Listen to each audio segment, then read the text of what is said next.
150 से ज्यादा हमारे अभ्यर्थी जो चयनित हैं वो सड़कों पे घूम रहे हैं। हमारे नौजवानों के साथ शोषण हो रहा है, लेकिन डीओपीटी मंत्रालय उसको स्वीकार नहीं कर रहा है और स्वीकार न करते हुए तानाशाही तरीके से सदन के पारित किए हुए कानूनों पे भी तानाशाही। सदस्य श्री धर्मेंद्र यादव जी। धन्यवाद सभापति जी। सभापति, आपके माध्यम से मंडल आयोग की सिफारिश के बारे में चर्चा करना चाहता हूँ।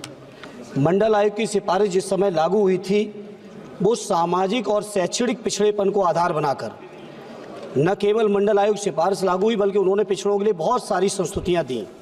लेकिन सभापति जी, मंडल आयोग की सिफारिश इसी सदन के पारित किए हुए कानून और तमाम चीज़ों की धज्जियाँ उड़ाते हुए 2014 से लेके अब तक देश के तकरीबन 150 आईएएस अधिकारी जो अपनी मेधा, प्रतिभा और मेहनत से सफल हुए थे यूपीएससी की परीक्षा में, उस परीक्षा के सफलता के बावजूद उन्हें नियुक्ति पत्र नहीं मिल रहा है। सभापति जी, मंडल आयोग की सिफारिश के बाद 1993 में डीओपीटी ने कार्यालय ज्ञापन जारी किया, जिस कार्यालय ज्ञापन के माध्यम से कहा गया कि अगर कोई अभ्यर्थी चयनित हो रहा है तो उसके माता पिता की जो वेतन की आय है, जो कृषि की आय है, वो उसमें क्रीमी लेयर की कैटेगरी में काउंट नहीं होगी।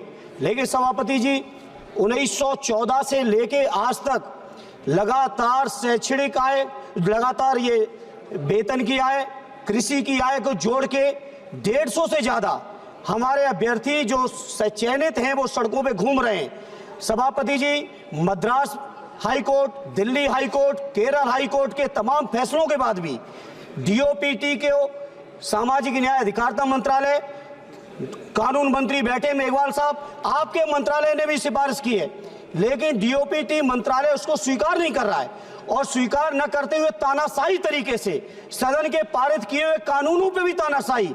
सभापति जी, आश्चर्य आपको इस बात का होगा, एक बसंत कुमार नाम का अभ्यर्थी जो रक्षा मंत्रालय की ऑडिट सर्विस में सेलेक्ट हुआ, उसी प्रमाण पत्र, आय प्रमाण पत्र के आधार पर 2023 की परीक्षा में 47वीं रैंक पाकर आईएएस की परीक्षा टॉप कर रहा था। ऐसे भी परीक्षार्थी आज सड़कों पे घूम रहे हैं। सभापति जी, इसे सभापति जी मेरी आपके माध्यम से सरकार से प्रार्थना है कि देश की संसद की जो सर्वोच्चता है, देश के संविधान पे भी 2 दिन तक लंबे बखान किए भाजपा की ओर से, उन तमाम चीजों को नंदाज करके जो हमारे नौजवानों के साथ शोषण हो रहा है, अन्याय हो रहा है,